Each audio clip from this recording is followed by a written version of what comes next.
nos oreilles, nos bouches, afin de parler et de recevoir ce qui vient de toi.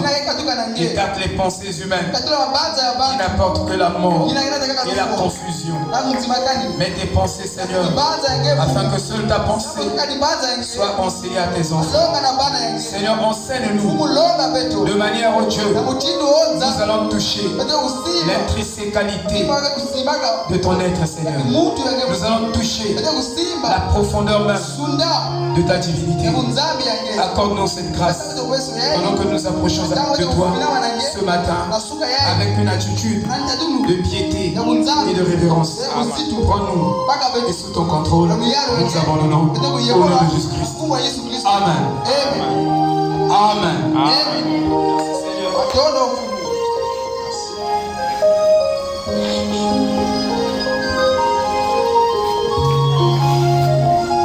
Nous lisons toujours notre écriture habituelle. Romains chapitre 4.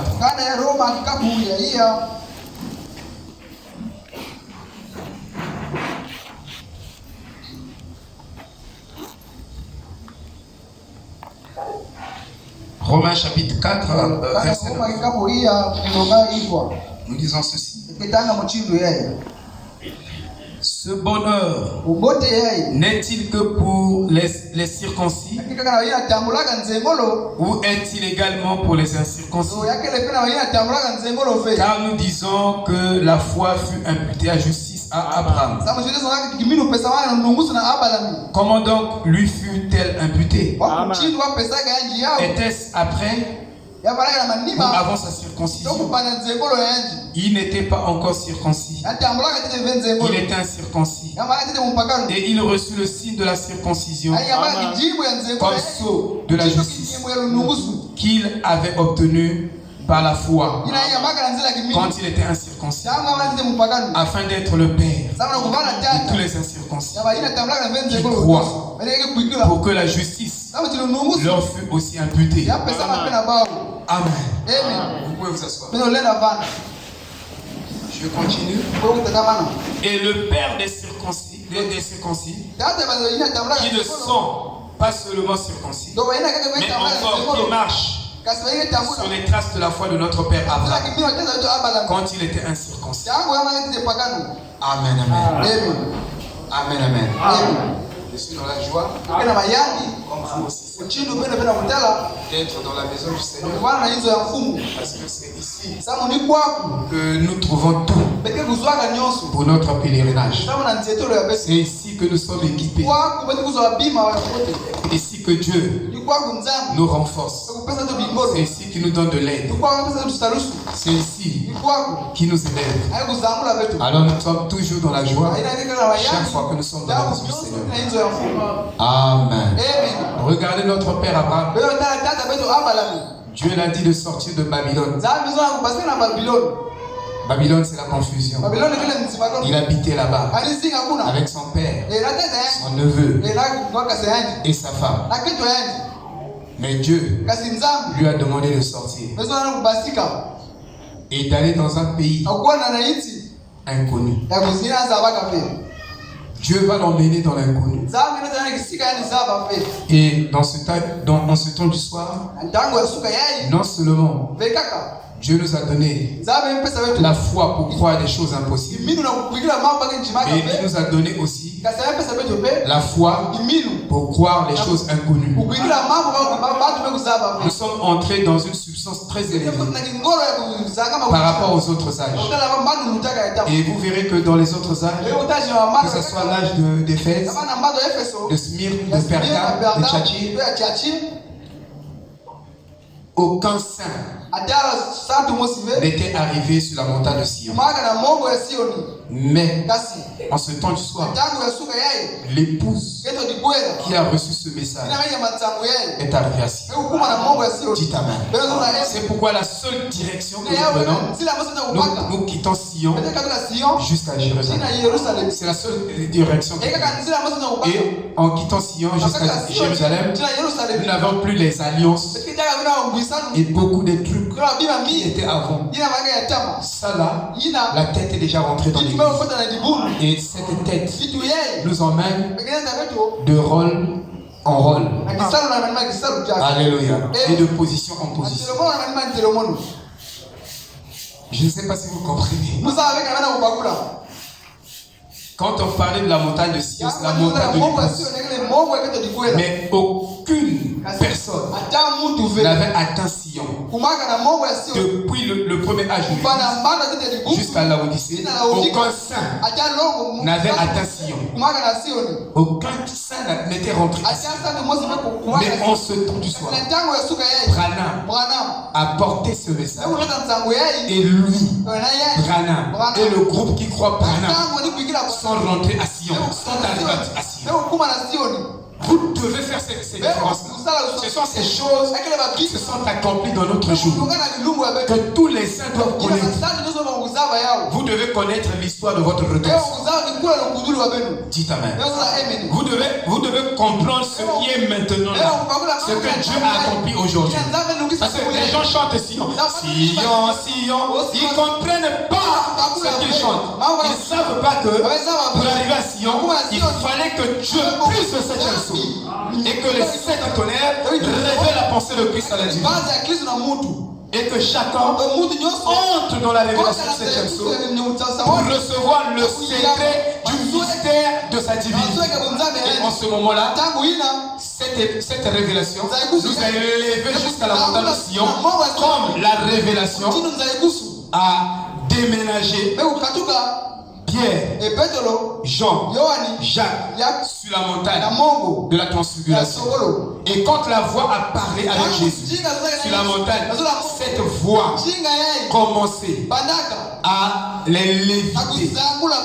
Lévitation. Donc, ils ont quitté le bas et ils étaient en train de monter de façon mystique et surnaturelle. Et ils sont arrivés au sommet de la montagne. Et cette voix qui a parlé au second du soir doit nous léviter jusqu'à la montagne de Sion. Et plus la voix continue à parler, cette voix est en train de faire déménager chacun de nous. De telle sorte que nous sommes en train de quitter le bas et de monter vers le haut. Et c'est pourquoi Frère Branham dit, en ce temps du soir, il ne s'agit pas d'aller à l'ouest ou à l'est, au nord, au sud. Il dit, en le faisant, vous tournez comme rond. Mais il s'agit de glisser dans une autre dimension supérieure. C'est-à-dire nos vies doivent glisser dans une dimension supérieure où notre attitude change en face des choses. Voilà le mystère d'aujourd'hui. Nous devons comprendre ce que Dieu fait aujourd'hui. Ce que Dieu est en train d'accomplir aujourd'hui. Nous devons le savoir. C'est pas seulement la Bible. Non, ça c'est une petite chose. Nous devons rentrer dans la viande de la parole. Qui peut dire amen? Alléluia. Oh. Vous me regardez. Attendez, je vais vous donner une petite précision avant de commencer notre prédication. Alléluia. Bon. C'est ça la vérité, frère. Nous sommes entrés dans Ésaïe 54. Versets 10 à 17. Vous devez connaître les écritures bibliques qui se sont accomplies dans notre âge. Vous devez les connaître. Vous devez pas lire la Bible. Savez-vous que cette Bible ne peut pas être interprétée par les idiots? Et cette Bible ne peut pas être aussi interprétée par les intelligents. Cette Bible doit être interprétée par un prophète. Parce que Dieu a promis d'interpréter cette Bible par un prophète. Il n'a pas un autre moyen.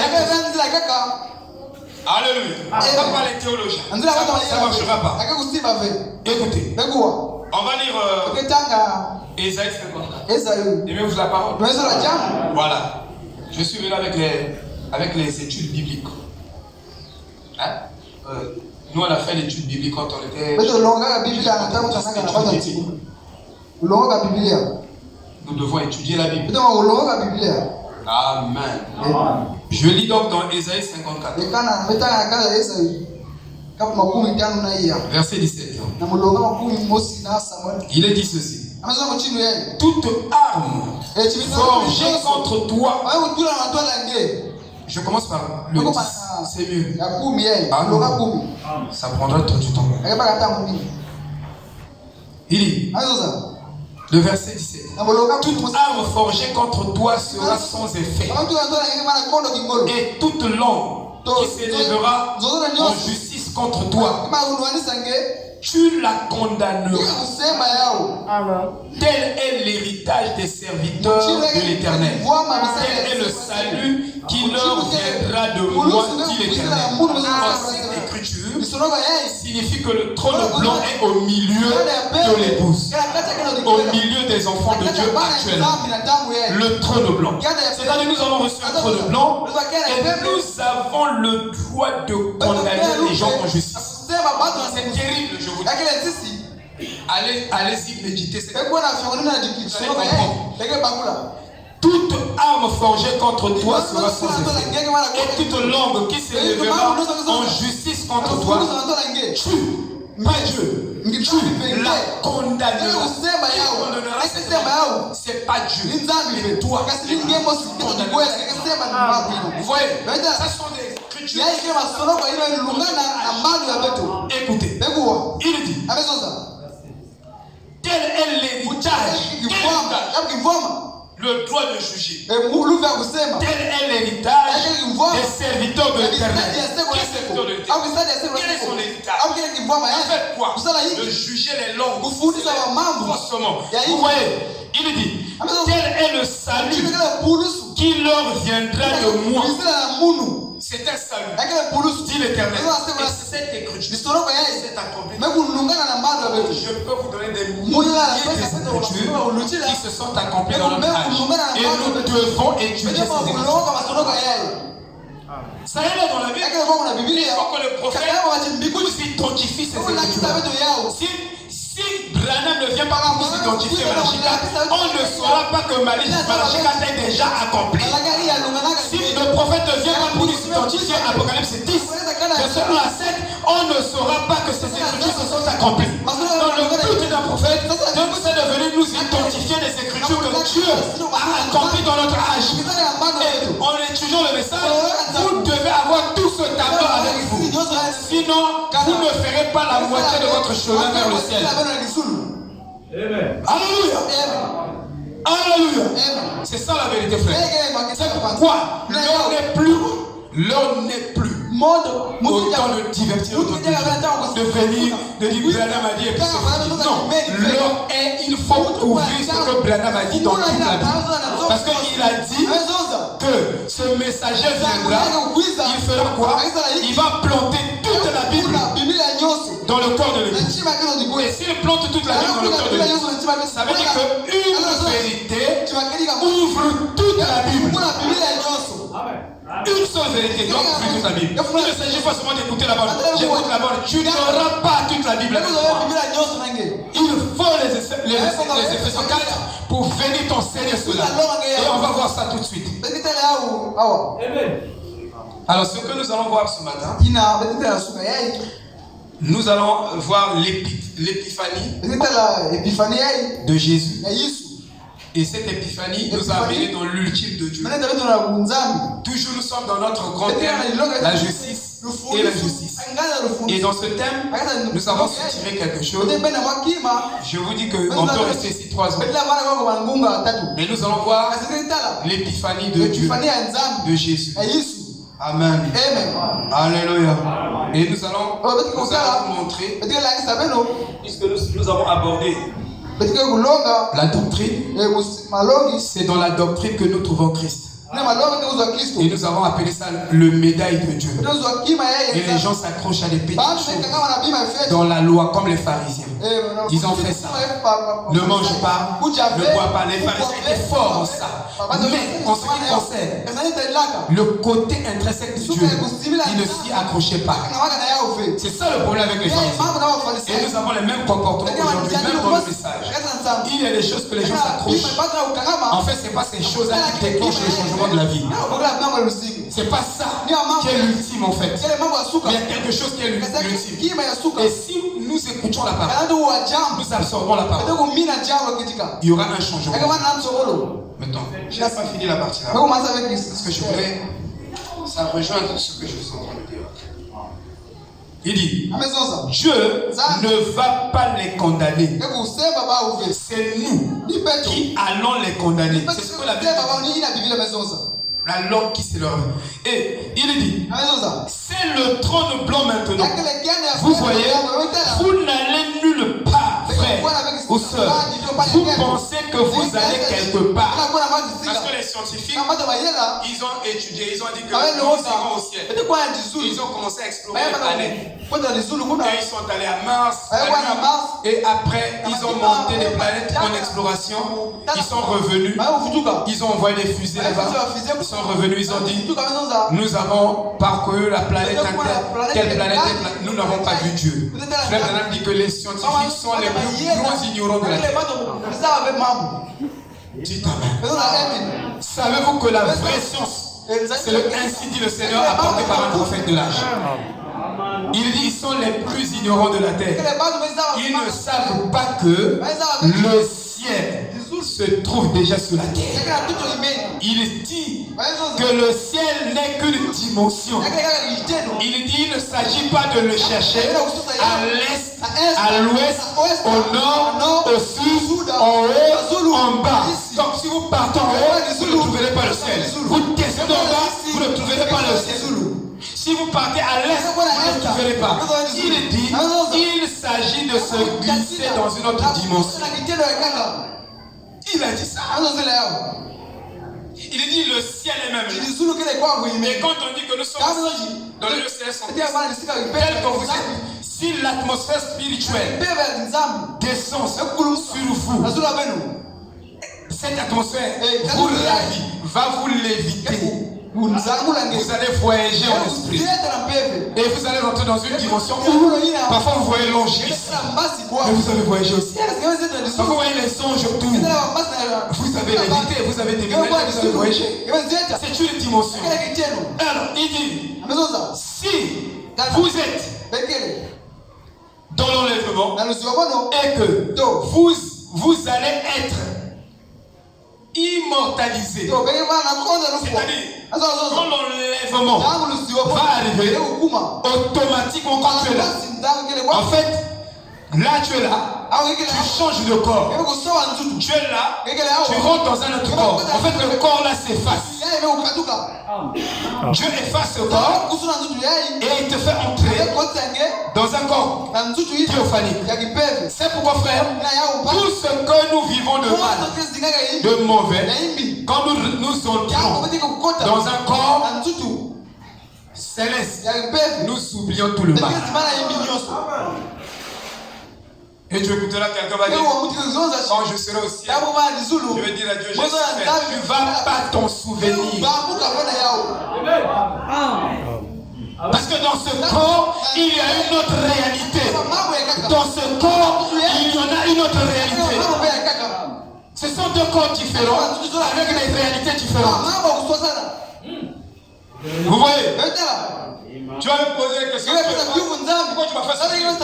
Je dis, oh, mais non, je ne t'ai pas fait souffrir. C'était la formation. Alléluia. Vous voyez, frère? Est-ce que vous comprenez? C'est pourquoi, quand vous souffrez, pensez à votre corps spirituel. Que quand je serai là, tout ce que je vis là, je ne veux même pas voir ça. Parce que pour moi, ça n'existe pas. Alléluia. Frère, madame, vous devez vous déplacer dans la pensée. Vous êtes en train de vivre certaines réalités. Mais transportez-vous en esprit. Arrivez dans votre corps spirituel. Vous ne sentez plus cette réalité. C'est pourquoi frère Branham dit, la vraie réalité, c'est votre théophanie. Ce que vous vivez n'est que le négatif. Mais dans votre théophanie, c'est ça la vraie réalité, le positif. Alléluia. Même les problèmes qui nous accablent, nous sommes anxieux tout le jour. Mais quand nous sommes dans un autre corps, quand nous sommes dans une autre dimension, on ne sent plus ces réalités-là. Ces réalités-là, nous sommes là. Et ces réalités sont avec nous. Mais ça ne nous affecte pas parce que je suis dans une autre dimension. Et ces choses-là ne m'affectent pas. Ah, que Dieu nous aide. C'est ça la spiritualité. Alléluia. C'est là-bas que Branham est en train de nous emmener. Et si nous n'arrivons pas là, on va vivre toutes les réalités de commun hôtel. Oh non, toujours les mêmes problèmes. Et vous, et le monde, nous parlons le même langage. Non, nous sommes rentrés dans une autre réalité. Alors nous ne pouvons plus parler le même langage. Automatiquement, la réalité change. Alléluia. Nous parlons un autre langage. Le langage, Frère Branham dit qu'en dehors de lui, ou en dehors de Spurgeon, Charles Spurgeon, c'était un grand pentecôtiste. Vous ne le connaissez pas. On doit le comprendre. Il a marqué le monde du christianisme. Quand il rentrait dans les orphelinats, dès qu'il rentre, il arrive. Tous ceux-là qui étaient malades,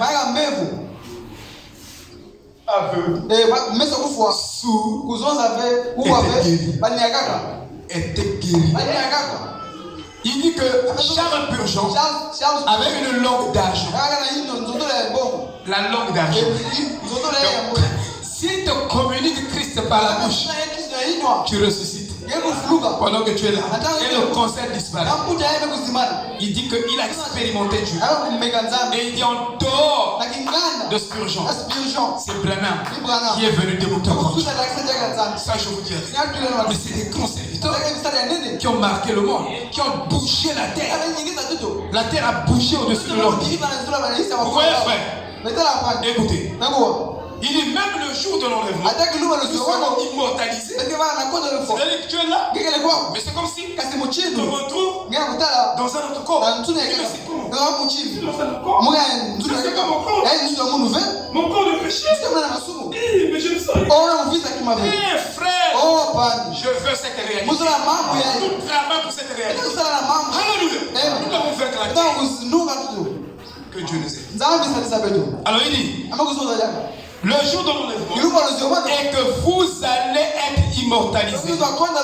Et quand vous êtes immortalisés, vous êtes dans une autre dimension. Il dit, vous n'allez nulle part. La terre le ciel est une dimension. La terre est une dimension. Amen. Amen. Vous voyez? Alors, vous glissez dans une autre dimension.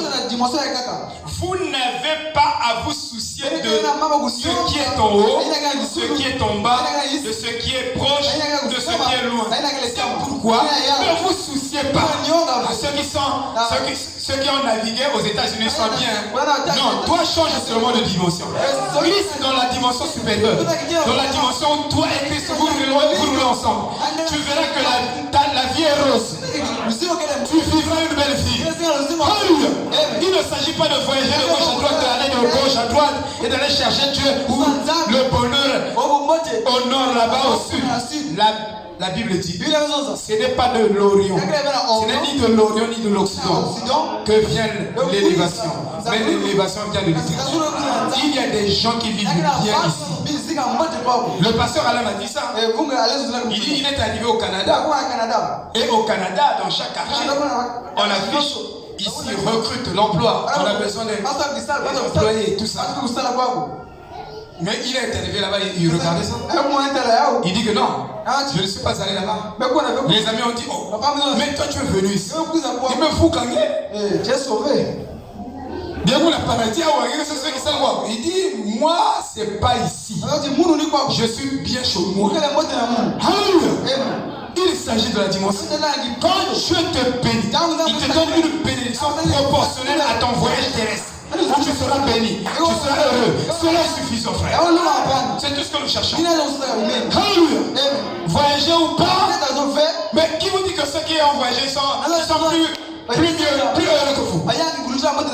Ah, papa. Nous, on a étudié les économies. C'est-à-dire que Quand vous allez là-bas, vous gagnez. Quelqu'un gagne 2 millions. Il paye le loyer à 500 000. Lui. Donc il gagne 2 millions. Le loyer à 500 000. Il a des impôts, des patentes, de ceci. Donc ça donne ici, ça retire ici. C'est la vérité. Ça, je vous dis la vérité. Ça donne ici, ça retire ici. Non, laissez-moi vivre ici. Je me sens mieux ici. Dites amen. Et c'est pourquoi les gens, quand ils voyaient, ils commencent à fouiller. Moi, vous tombez de oh. Mes frères Marie est revenu beaucoup de fois. Frère Marie, donc ici c'est l'enfer. Là-bas c'est le paradis. Non, il ne s'agit pas d'aller à gauche, à droite. Il s'agit de glisser en Christ, de rentrer en Christ. Alléluia. Il dit, de ce qui est proche, ne vous souciez pas. De ce qui est loin, de ce qui est à l'est, de ce qui est à l'ouest, de ce qui est au nord. Oubliez tout ça. Vous allez nulle part. Vous allez juste être changé. C'est une dimension. Comme l'a dit Frère Branham. Oui. Comme l'a dit Frère Branham. Ils découvriront un de ces jours que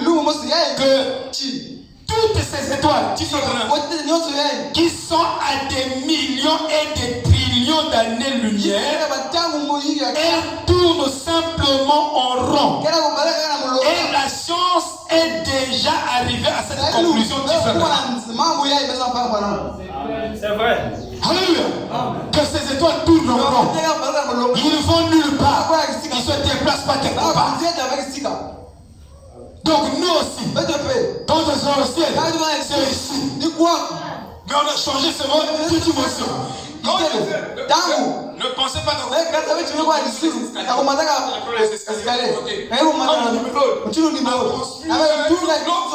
tout pour aller toucher Dieu. C'est pas ça. Numéro n'avait pas la révélation. C'est le petit-fils de Caïn.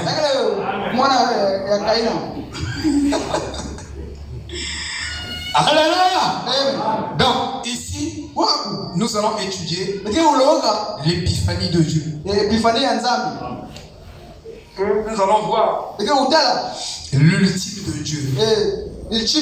Et nous savons que l'épiphanie de Dieu, c'est la gloire de Dieu. Et Frère Branham dit, Jésus a été glorifié par le Père, par les miracles qu'il a accomplis.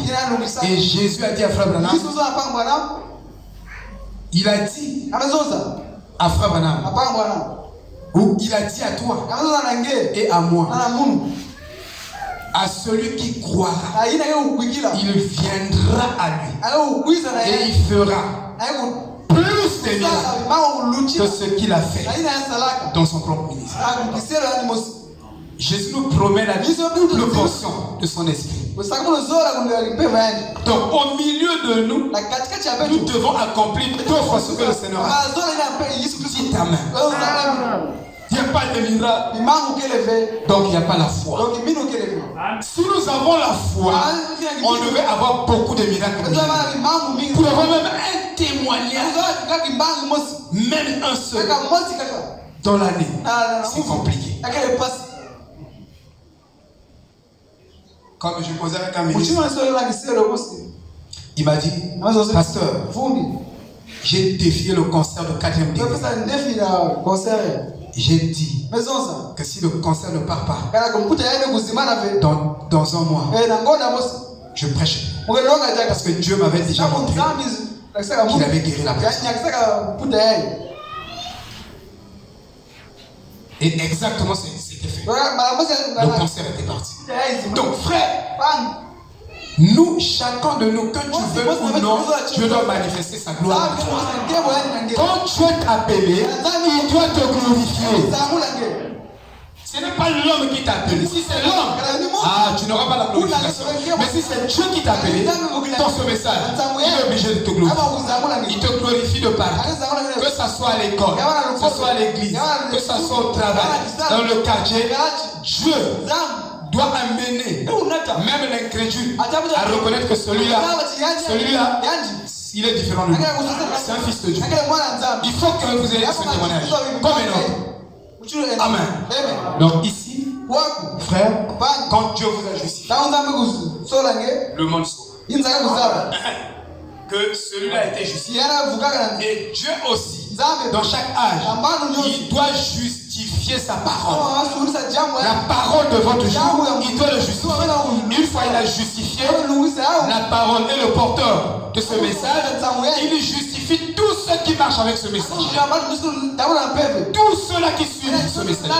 Vous savez, en Israël, ils avaient commis une erreur. David s'est dit, l'arche de l'Éternel se trouve en Philistins. Mais moi, cette arche-là nous a bénis, nous a fait prospérer. L'arche, c'est la parole. Et dans les combats, les Philistins ont arraché l'arche. Ils sont allés avec l'arche. David dit non, je dois aller batailler pour reprendre l'arche. Et quand ils ont bataillé, ils ont vaincu. Pendant qu'ils voulaient ramener l'arche, au lieu de laisser l'arche être conduite sur les épaules des Lévites, il y a un parmi le groupe. Il était gentil, il était honnête, il était sincère. Il s'appelait Uza. Uza a voulu prendre l'arche et mettre sur les chevaux pour transporter l'arche. Oh, l'arche ne doit jamais être transportée par qui que ce soit, seulement par les Lévites. C'est parfait. Beaucoup de gens sont maudits dans les églises. On prie pour eux, ils ne sont pas bénis. Parce qu'ils rentrent, ils discutent avec Dieu. Ils veulent rendre service à Dieu en dehors de sa volonté. Mais la volonté de Dieu, c'est que l'arche d'être conduit par les épaules des sacrificateurs, des Lévites. C'est comme ça que Dieu avait ordonné ça. C'est pourquoi, quand on prêche, n'allez pas résoluer avec la parole. Restez pour vous tranquille. Parce que Dieu ne vous a pas donné la mission de transporter l'arche. Laissez ça comme ça. C'est la vérité. Uza a essayé quand il a osé rendre un service à Dieu dans sa volonté. David avait des bonnes intentions. Mais David, malgré ses bonnes intentions, il n'est jamais allé consulter le prophète Nathan. Il n'est jamais allé à la source principale. Et le prophète Nathan, c'est lui qui avait la volonté parfaite de Dieu dans son âge. Et David ne l'a jamais consulté. Vous n'avez pas le droit de le consulter avant que vous consultez le prophète de l'âge. Dites amen. Parce que c'est à lui qu'on a donné la commission d'apporter le message dans ce jour. C'est à lui que Dieu a d'abord parlé. Il n'est pas jamais venu parler à moi d'abord. Non, c'est à lui d'abord que vous devez regarder. Mais aujourd'hui, on a remplacé les pasteurs de vie. Non. On idolâtre même les pasteurs. On met leurs photos, on publie à l'internet. On respecte le pasteur plus que Jésus, plus que le message. Dieu ordonne le respect pour ses serviteurs. Je vais même prêcher le respect. Moi, je respecte Jésus, je respecte Branham, je respecte les effets. C'est pas c'est un ordre divin. Même au ciel, il y a un ordre divin. C'est la vérité. Le ciel n'est pas au désordre. Mais une hiérarchie, il y a une dynastie aussi. Parce que quand les gens abordent la notion de dynastie, ils ne sont même pas équilibrés. Ils ne savent pas que la dynastie aussi est aussi. Vous cassez tout, vous détruisez tout. Il faut donner l'essence à ce que vous dites. Il faut donner les conditions à ce que vous dites. Sinon, la notion que vous parlez, vous n'avez pas les points et le recoin de cette notion-là. Vous êtes pas à côté. Au ciel, il y a la dynastie de Dieu. Il y avait la hiérarchie. Si vous comptez, après Dieu, c'est lesquels qui venaient. Vous devez le connaître. C'est les chérubins. Et vous descendez jusqu'aux archanges. Il faut descendre. C'est la vérité. Amen. En passant par les ondes, les séraphins, ainsi de suite. Amen. Nous sommes équilibrés, frère. Quand on apporte la parole. Hein? Voyez-vous, frère? Alors, nous sommes en train donc de parler de l'épiphanie de Dieu. Le temps là est parti. On est arrivé ici pour moi. Nous parlons de l'épiphanie de Dieu. Et vous verrez que Frère Branham a dit que Jésus a fait plus de miracles dans mon ministère que dans son propre ministère. Si vous regardez le ministère de Jésus, il y a eu trois résurrections. Mais dans le ministère de Branham, Dieu a accompli 7 résurrections. Lisez très bien le message. C'est pourquoi, si vous croyez, il a dit à Josué que cette parole de la loi que j'ai donnée à Moïse ne t'éloigne pas de ta bouche.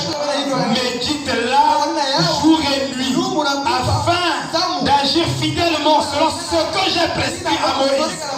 Et en le faisant, tu prospéreras dans toutes tes entreprises. C'est ça la loi de Dieu. C'est la vérité. Vous voyez, et Élie a marché avec Élisée, ils ont traversé le Jourdain, Gilgal, partout, il y avait des obstacles. Mais Élisée avait son focus sur la robe. Il ne regardait pas aux critiques, il ne regardait pas à ça. Comme Jacob, regardez seulement le droit de l'Est. Apparemment entre Esaü et Jacob, c'est Esaü qui était mieux, qui était bon, qui était bien, qui chassait, qui apportait la viande à papa. Il était gentil, plus que Jacob. Mais Jacob, lui, il avait beaucoup d'intérêt sur le droit de l'Est. C'est différent. C'est pourquoi je vous ai dit, dans la justification, Dieu connaît que si toi tu prends la pure parole, la vraie parole, tu vas dépasser l'autre. Vous allez marcher, lui le fabrique, mais toi tu ne vas pas fabriquer. Ce sera l'authenticité qui va sortir. C'est pourquoi cramponnez-vous à la parole. Si je me cramponne à la parole, toutes ces choses vont sortir. Des bonnes choses sortir. Alléluia.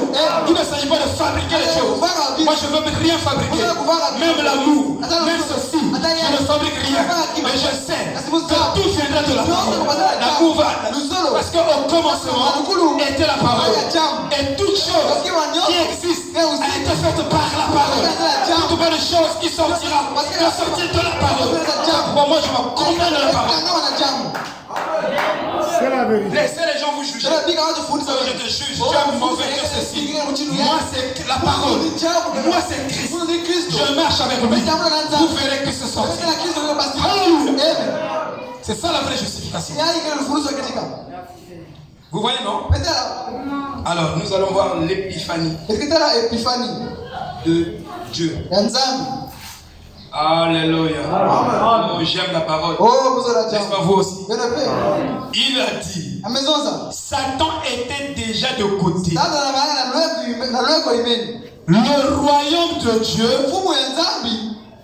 entrant en action. Quand Dieu manifeste sa gloire, Dieu prend Satan, il le met de côté. Alléluia.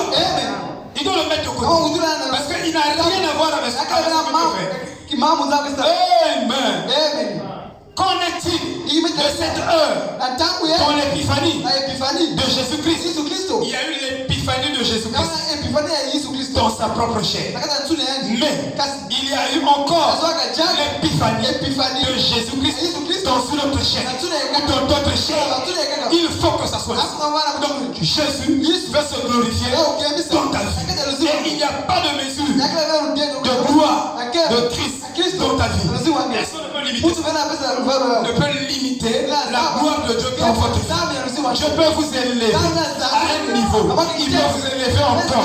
Il peut vous élever encore. Il peut vous élever encore. Il peut vous élever encore. Ça dépend de Dieu et de sa souveraineté. Vous voyez, frère? Il dit, Frère Branham a dit, il en a eu plus de succès dans mon ministère. Savez-vous que Jésus a plus de succès en nous que dans son propre ministère? Vous voyez? Il a dit, celui qui croira fera des grandes choses. Donc, il vient multiplier sa gloire. Il dit, il faut que le grain de blé tombe et se multiplie. Et vous verrez des milliers de Jésus sur la terre. Vous voyez?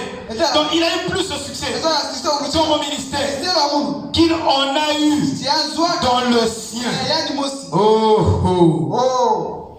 Notre problème, c'est que nous devons nous asseoir dans les lieux célestes. Et quand nous avons reçu le message de Branham. Quand vous venez écouter ce message, ne fermez pas votre esprit. Alors dès que vous fermez l'esprit, vous ne pouvez plus monter dans les lieux célestes. Ah oui, frère. Savez-vous que je peux trompoter ici? Je peux crier ici. Si toi tu n'ouvres pas le cœur, la parole ne rentrera pas. Malgré ce que je veux. C'est pourquoi quand nous terminons la prédication, notre prière laisse que Dieu qui nous a donné cette parole puisse ouvrir, puis convaincre le cœur. Parce que même ouvrir le cœur, Dieu ne veut pas ouvrir. C'est à toi d'ouvrir. Frère Branham dit que la clé pour ouvrir la porte est à l'intérieur. C'est pourquoi Jésus toque à ta porte. Si la clé était dehors, il ne toquait plus. Il venait devant le cœur de quelqu'un, la clé est dehors, il ouvre et il rentre. Mais aujourd'hui, si vous écoutez sa voix, n'endurcissez pas votre cœur. Ouvrez votre cœur à l'intérieur. Parce que la clé est à l'intérieur. Quel mystère! C'est à toi d'ouvrir. Donc si tu n'ouvres pas ton esprit à ce message, tu ne seras jamais assis dans les lieux célestes. Non, c'est impossible. Je ne le crois pas. Vous n'avez rien à croire. Qui t'a demandé de venir de toute façon? Vous ne pouvez pas vous asseoir dans les lieux célestes avec votre esprit fermé et plein de péchés. La Bible dit distinctement, il fera de plus grandes œuvres. Et il en a un qui vient et qui accomplira ces grandes œuvres. Et les plus grands travaux ont été montrés. C'est-à-dire ce que Dieu a fait au cours des âges. Les grands travaux.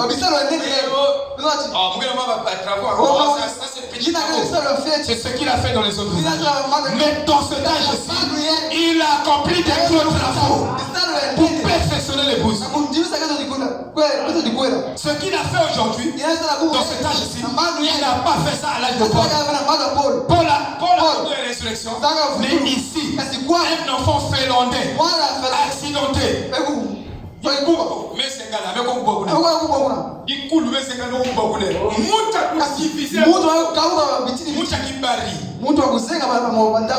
En bébé on appelle ça kibari. Donc un enfant coupé. Moi j'ai vu l'enfant en question. Je l'ai vu dans une image. Je ne sais pas si je l'ai vu. L'enfant finlandais. L'enfant là n'était pas chrétien. Il ne croyait pas le message. La gloire de Dieu tombe sur n'importe quoi. Dieu n'a pas de grâce comme nous. Non, la gloire de Dieu, il le manifeste. Et Frère Branham est arrivé. Il avait cette vision. Il dit, les policiers étaient là, frère. Il dit que si cet enfant-là ne ressuscite pas, c'est la vérité. Vous écrirez derrière mon dos faux prophète. Et je vais marcher dans toute la ville. Après vous me fusquez. C'est la vérité. Frère, pour dire ça, tu dois avoir le signe de Seigneur. Tu dois savoir là où tu te tiens pour défier la mort. Ce message a défié la mort. Frère, s'il ne ressuscite pas, ne sort pas tout. Mais il est arrivé. Il dit, quand le Dieu, regardez dans la page de garde de ma Bible, ils ont vu. Ils ont dit oui, c'est ça, c'est l'enfant finlandais. C'était comme la brousse. Il dit c'est ici que Dieu va envoyer. Frère, après je ne peux pas distraire avec ce message. Il y avait la résurrection des gens. Vous devez vous comprendre. Vous devez aimer ce message. Ça va produire un ne suivez pas les hommes. Et je veux vous dire, Il y a toujours des bandits de Nazareth. Nathanaël a allé vers lui. Dans ce message, il y a aussi des bandits qui sont venus autour du message. Et ce sont eux qui enfreignent que les âmes les plus sérieuses qui voulaient venir avec notre mauvais témoignage. Qui a le coup de oh,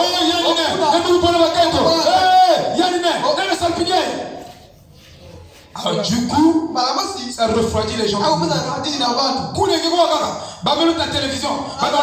Des leaders, des grands hommes du message. Il va que financer dans le message. L'internet nécessite cela. Que Dieu pardonne le C'est la vérité. Ça, c'est pas la parole. Ça n'a rien à voir. Ça, c'est l'hégémonie. Le leadership, on n'a pas besoin de ça. Parce que quand vous parlez de leadership, vous parlez de l'autorité. Et l'autorité dans le message, ce n'est même pas Branham. C'est Christ lui-même. Je pose la chose, c'est la vérité.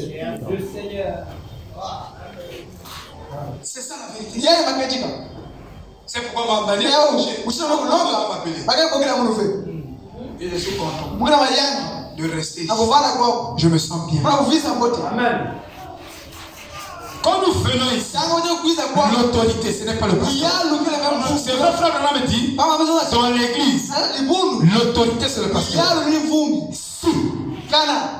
Donc, quand vous donnez une écriture, vous devez donner une condition. Mais avec Dieu, il n'y a pas de condition. Dites amen. L'autorité, c'est le pasteur. Si le pasteur est un avec la parole, s'il n'est pas un avec la parole, il n'est pas l'autorité.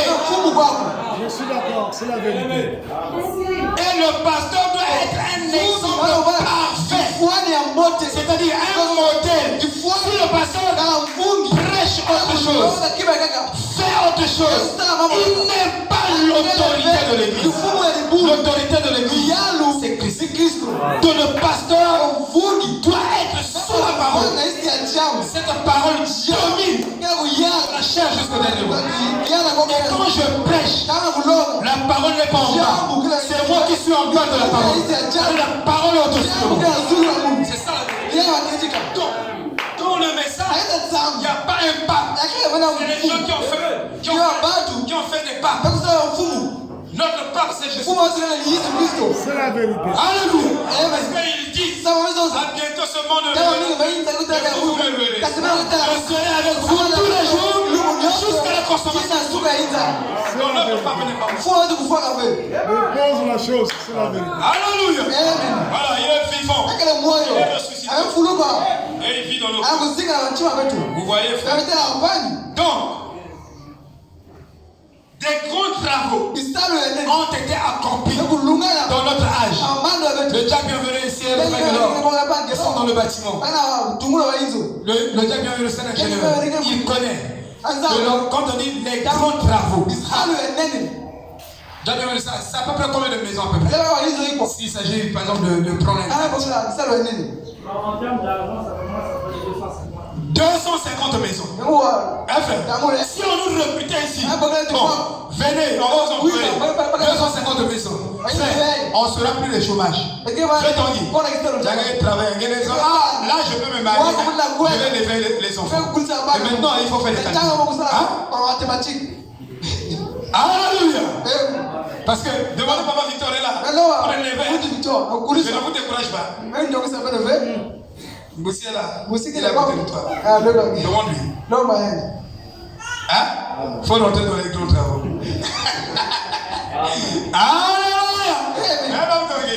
Je sais que tu connais chercher le pain des enfants. Voyez, donc les grands travaux ont été montrés à cette heure. Pourquoi cela doit être? Parce que vous allez de plus en plus des ténèbres à la lumière. Parce qu'un jour, il faut que vous soyez immortalisés. Il y aura une résurrection et un enlèvement. Donc, avant l'enlèvement, avant la résurrection, il y a ce qu'on appelle l'intérim. Et cet intérim, c'est le ministère prophétique de l'infaillibilité de la parole de William Branham qui doit d'abord illuminer les élus. Une fois ce ministère a fait son travail, alors il y aura une résurrection. Vous voyez, frère? Oh, que c'est beau. Que c'est beau. La parole, elle est bonne. Amen. Il est ici. Dans Acte 13, verset 48. Nous devions tous le savoir. Car, vous voyez, nous devons tous le savoir. Que Acte 13, verset 48, s'est accompli dans notre âge. Même pas au temps de Paul. Paul l'a cité, il a déclaré, mais ce n'est pas dans son âge. Parce que la révélation peut être donnée, mais l'accomplissement de cette révélation doit aussi être achevé. Donc tu as la révélation, Dieu t'a donné une vision, mais cette vision doit être achevée, doit être accomplie. Oui, donc il y a un temps de révélation et d'accomplissement. Vous voyez? Or, ce que Paul prêche dans Acte 13, ne s'était pas encore accompli. Et ce que Paul a prêché ici, dans Acte 13, 48, s'est accompli dans notre âge. Vous devez savoir quelles sont les écritures qui se sont accomplies dans notre âge. Parce qu'il y a des choses qui sont dites dans la Bible, elles ne se sont pas accomplies le même jour. C'était prophétique. Les choses à venir. Quand ça s'accomplit, vous devez avoir les yeux ouverts pour voir l'accomplissement de ça. Sinon, vous manquerez l'enlèvement. Comme les pharisiens, quand le Messie est venu, une vierge concevra. Le Messie était là, mais ce qui s'était accompli, les pharisiens ne voyaient pas ça. Ils continuent à lire. Dans leur temps, une vierge concevra. Il sera monté sur un agneau. Mais tout ce qu'il disait, tout ce qu'il chantait, était bel et bien devant eux. Mais ils étaient aveugles. C'est pourquoi vous devez étudier les écritures, les promesses dans la Bible se sont accomplies dans notre jour. Maintenant, je vais vous dire quelque chose. Et précis. Dans cette Bible, quand vous la prenez, si vous voulez faire l'étude biblique, et je veux même vous aider à faire l'étude biblique, quand vous prenez cette Bible, c'est une grande forêt. Et il faut un guide. Parce que si tu rentres dans une forêt, tu n'as pas un guide, tu vas te perdre dans la forêt. Frère Branham s'est perdu dans la forêt dans sa prédication. Il a regardé même du côté de l'arbre qui était un peu rétréci du côté du nord pour essayer de trouver son chemin de retour. Il n'a pas pu. Et le vrai guide, il avait laissé sa femme dans la forêt et son fils Billy en train de mourir. Il dit ainsi, si je les abandonne, je ne les retrouve pas. Il s'était perdu dans la forêt. Donc quand tu rentres ici, sache que c'est une grande forêt. C'est la vérité. Parce que je peux vous démontrer que quand tu rentres ici, si tu commences à parler par exemple des générations d'Adam ou de la généalogie des fils d'Adam, je te dis que tu dois commencer par Genèse 5 et tu remontes encore dans Genèse 2, tu vas encore dans Genèse 5, tu retournes dans Genèse 1. Vous voyez? Donc si tu ne connais pas les années et le retour du guide, tu vas te perdre. Alléluia! C'est ça la vérité. C'est pourquoi je vous dis, venez étudier la Bible. Parfois vous étudiez la Bible de façon linéaire. Or la révélation est circulaire. C'est ce que dit Frère. La révélation n'est pas linéaire. Si c'était linéaire, le diable devait nous avoir. Mais Dieu a fait que la révélation soit circulaire. De telle sorte que si tu vas comme ça, avant d'arriver là, tu dois d'abord faire ça. Tu dois d'abord faire ça. Alléluia. Et le prophète est venu pour nous enseigner cela. C'est avec ça que nous avons terminé. Vous voyez? Et quand vous rentrez donc dans la Bible, dans cette Bible, vous devez savoir que dans la Bible, il y a des arbres. C'est la vérité. Dans la Bible, il y a les fontaines. Il y a la Bible. Il y a les livres. Et ces livres-là, il y a d'autres livres qui sont dans la Bible, qui sont écrits au ciel. Et il y a aussi dans cette Bible des livres qui sont écrits sur la terre. Donc Dieu a écrit la Bible au ciel, il a écrit aussi la Bible au ciel. Mais quand vous voyez les livres que Dieu a écrits sur la terre, sont plus nombreux que les livres que Dieu a écrits au ciel. Vous devez avoir cette révélation. C'est la vérité. Amen. Et vous devez les étudier. Il y a combien de livres ici par exemple? Nous laissons d'abord les arbres. Il y a combien de livres ici? Dans la Bible. Je vais vous citer quelques livres. Vous allez voir qui se trouvent dans cette Bible que vous devez étudier. Vous voyez? Alors, dans cette Bible, vous pouvez avoir plus de 16 livres. Il y a le livre de vie de l'agneau et le livre de vie. Amen.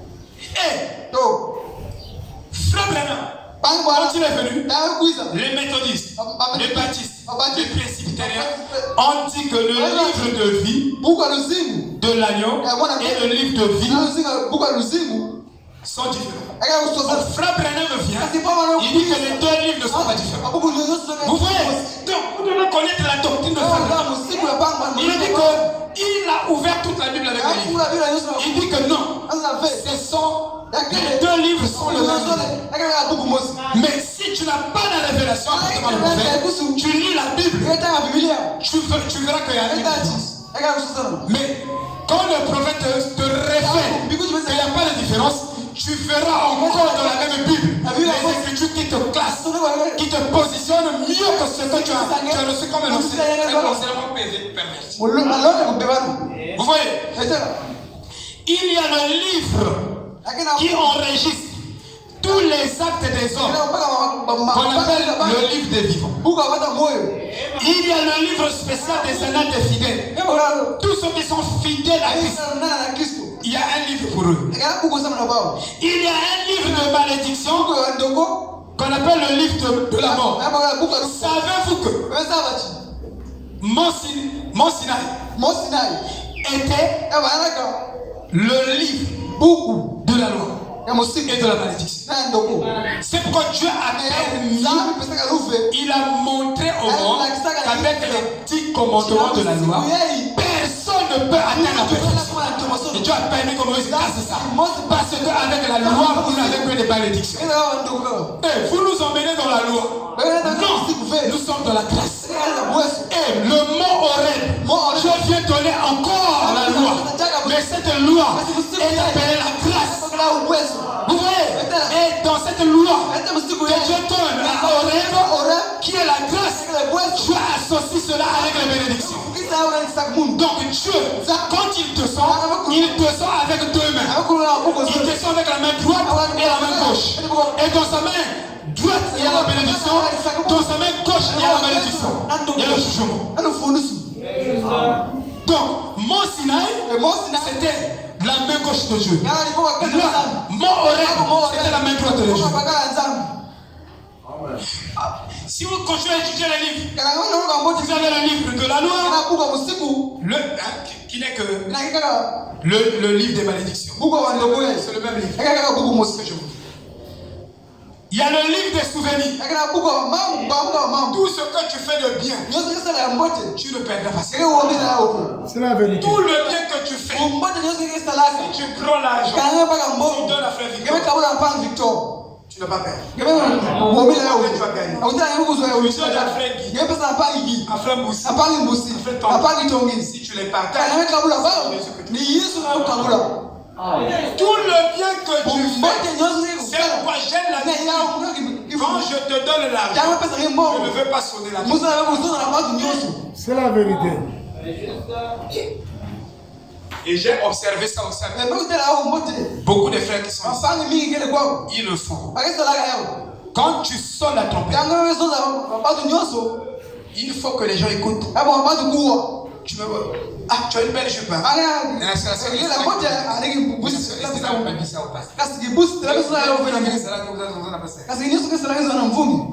tu perds ta récompense. Moi, je vous enseigne la parole. Je vous emmène pas vers C'est la vérité. Je vous emmène vers Christ. C'est la vérité. On ne défend, on ne refuse pas les témoignages. Ça soit sur 10 choses. Tu ne peux pas dire tout le bien que tu fais. Tu viens chanter pour Amen. Et quand tu as parlé, Amen. Mais si ça devient, tu chantes ici, tu chantes ici, tu chantes ici. Papa, tout ce, tu es en train de recevoir ta récompense. Laisse Dieu te récompenser. Quand tu fais le bien, souffle. C'est la vérité. C'est la vérité. Souffle. Même si les gens disent, les gens te battent, non, souffle seulement. Toi, garde ce que, le bien que tu as fait. Garde ça. Ton père a un fils que tu as fait. Et il te le rendra au centuple. C'est la vérité. Il y a le livre des confessions. Il y a le livre du Seigneur. Il y a le livre des commissions. Il y a le livre des rois. Ou le livre du roi. Il y a le livre du partage de la terre et les titres. Il y a le livre des prophètes. Il y a le livre de jugement. Il y a le livre qui précède le jeu. Qui montre la vision de Dieu. Il y a le livre scellé. Le 7e sceau. Quand on dit un livre scellé. Dans le livre de la rédemption, je vous l'ai dit. Il y a le livre de la préscience et de l'élection et de la prédestination. Il y a le livre des 7 sceaux. Il y a le livre de la rédemption qui rejoint ça. J'ai détaché ça dans mon étude. J'ai fait une étude de ça. Mais je pourrais coller ça au fur et à mesure. Vous voyez, il y a le livre des alliances. Dans cette Bible, il y a le livre de la généalogie des fils d'Adam. Et maintenant là, je crois que dimanche, je veux vous couvrir, Dieu permettant, la généalogie des fils d'Adam. Vous allez comprendre que les fils d'Adam ne sont pas les fils dans la chair. C'est comme toi et moi, nous sommes petit frère, grand frère, petit frère, tout ça. Parfois, toi, tu es d'une autre sémence. Moi, je suis d'une autre sémence. Le livre de la généalogie des fils d'Adam est formé de tous les élus, que tu sois dans la famille de Moussi, dans la famille de Guy, que tu sois dans la famille de Romaric. Alors, il y a des fils d'Adam dans chaque famille. Et ce sont eux qui forment la généalogie d'Adam. Et vous ne verrez jamais Caïn dans cette lignée-là. Alléluia. C'est pourquoi, frère, vous devez connaître tous ces choses. Il y a le livre. Il y a le livre de la généalogie d'Adam. Et la Bible est donc pleine de livres. Des livres. Et chaque livre a des clés. Chaque livre a des secrets. Chaque livre a des mystères. Donc si je prends le livre des souvenirs ou des confessions, ce livre-là contient des clés. Ça contient des mystères. Ça contient des secrets.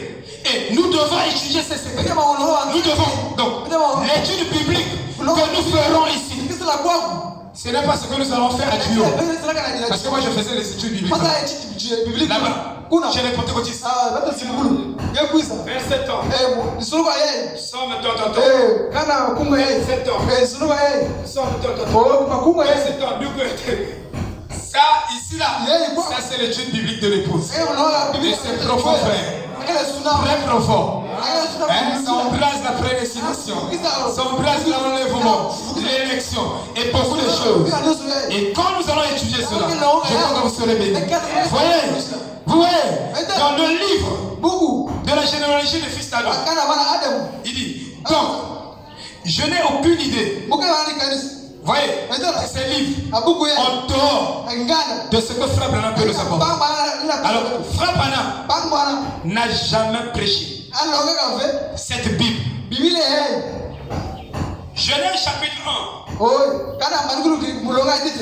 Verset 1. Au commencement était la parole. Le La terre était informe et vide. Il y avait les ténèbres à la surface de la terre. Et l'Esprit de Dieu se mouvait au-dessus des eaux. Il donne des explications, il commence. Et il va finir jusqu'à l'Apocalypse. Je n'ai jamais prêché la Bible comme ça. Dites Amen. Vous devez comprendre les choses. Il n'a jamais prêché cette Bible, chaque verset, le commentaire de la Bible, chaque verset. Les 1200 frères Branham a prêché comme ça. Chaque verset, il donne jamais du tout. Vous comprenez? Mais nous voulons la Bible. Comment on fait? Alors frère Branham dit, il suffit seulement que le chef d'orchestre entre dans l'esprit du compositeur pour ressortir les partitions de la musique. Et en ce moment-là, il y aura la symphonie de tout. Alléluia. C'est pourquoi frère Branham fait, il va planter toute la sémence de la Bible entière dans les pouces. Depuis la sémence du serpent jusqu'au prophète de la dernière pluie. C'est tout ce que frère Branham fait. Et en le faisant, quand il dit, si vous avez l'esprit de Beethoven, alors vous allez composer la même musique que Beethoven. Il dit, si vous avez l'esprit de Christ, vous ferez comme Christ. Donc ici, pour étudier la Bible, pourquoi vous l'ayez en totalité, vous devez avoir l'esprit de l'auteur en vous. Et une fois que vous avez l'esprit de l'auteur, toute la Bible commence à s'ouvrir. Et les partitions, et les symphonies, et les quoi. Et vous verrez Christ de partout.